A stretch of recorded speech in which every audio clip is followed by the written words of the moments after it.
السلام علیکم مومنو، قرآن میں اللہ فرما رہے تمہیں مٹایا جائے گا، ستایا جائے گا، باتیں لگا لگا کے کی جائیں گی۔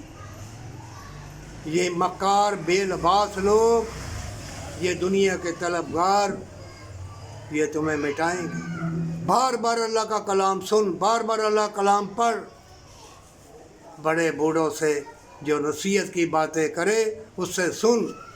یہ نیٹ پہ نہ نچا اپنے ماں باپ کو، بڑے بوڑھوں کو، پیسے حاصل کرنے کے لیے انہوں نے لگا دیے تمہیں، بس تم محنت کو بھول گئے ہو، اللہ کو بھول گئے ہو، جنت کو بھول گئے ہو۔ جنت تم لوگوں نے چھوڑ دی ہے۔ دیکھ لینا ایسا طوفان آ رہا ہے، بچنا محال ہوگا۔ کھانے پینے والی چیزیں، پانی پینے والے سب نایاب۔ اور دیکھنا مومنوں، جو بھٹک گئے ہیں، جو مکار عیار ہیں، آخری پیغمبر صلی اللہ علیہ وسلم کی امت ہو، تم نے دعا کرنی ہے۔ جو بھٹکے ہوئے ہیں، جو بھولے ہوئے ہیں، تم نے ان کے لیے دعا کر کے سیدھی راہ پہ لے کے آنا ہے۔ جو یتیم مسکین کے ساتھ نیکی کرے گا اور بیمار کی بیمار پرسی کے لیے اس کی خدمت کرے گا اور ماں باپ کو اپنا کہے گا، اللہ ان کو جنت الفردوس دے گا۔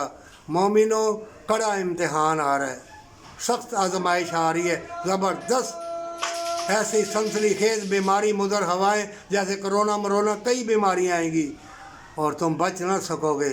سارے جسم کی خوراک، تم اچھی خوراک وہ ہوگی جو حق حلال کی کمائی سے کھائی ہوگی، اور سارے جسم کی خوراک نیکی، وفا، محبت، پیار، یتیم مسکین کے ساتھ دولت بانٹ کے جنت کے لیے، تندرستی کے لیے۔